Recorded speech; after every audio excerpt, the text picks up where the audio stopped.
what is it about Tucker Carlson and Trump that want to push pseudoscience when there are actual issues at stake for people's lives? Absolutely. Such a good question.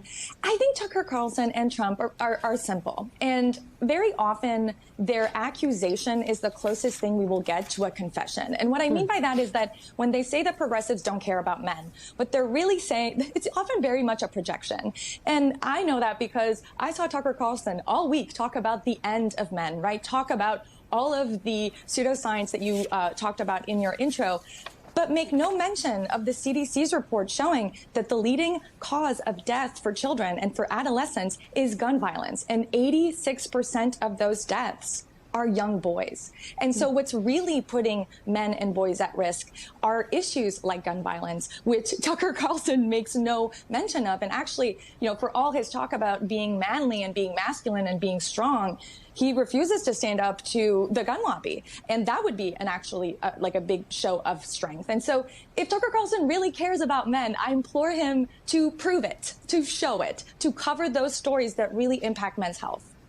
Well, Liz, first of all, thank you so much for taking one for the team and going through all of that information so that you can simplify and synthesize it for us, because just that intro to that documentary was a little painful. But Liz, there's something else that you often write about, and it is this connection with looking at being misogynistic, being authoritarian, the connection between the two, and the place women have in that environment. Speak to that and how this documentary basically helps feed into those type of narratives. Sexism is often talked about in the ways that it impacts women. And obviously, there's no shortage of data and evidence of the ways that women are hurt by it.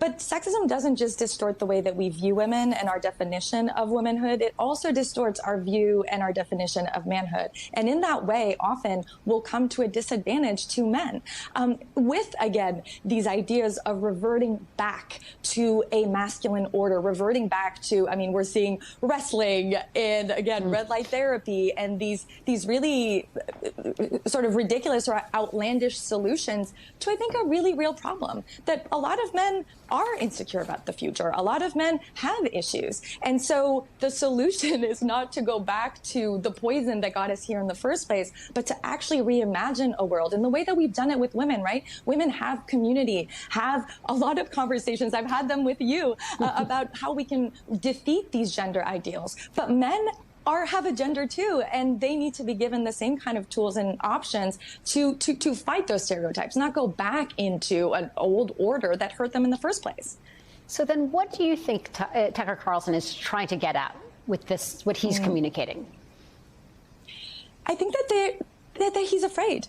Truly, that's all I see when I see that. That's all I see. I see insecurity. I see fear.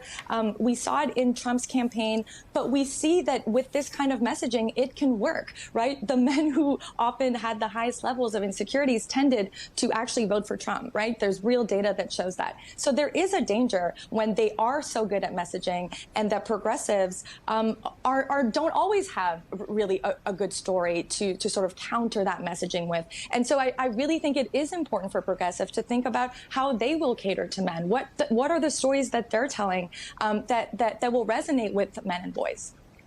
And I think when we talk about feminism and allyship, we need to make sure that women are talking to our cousins, our brothers, our dads, our sons, our nephews, because they are part of the solution that you so well explained. Thank you, Liz, for your conversation tonight. Thank you so much.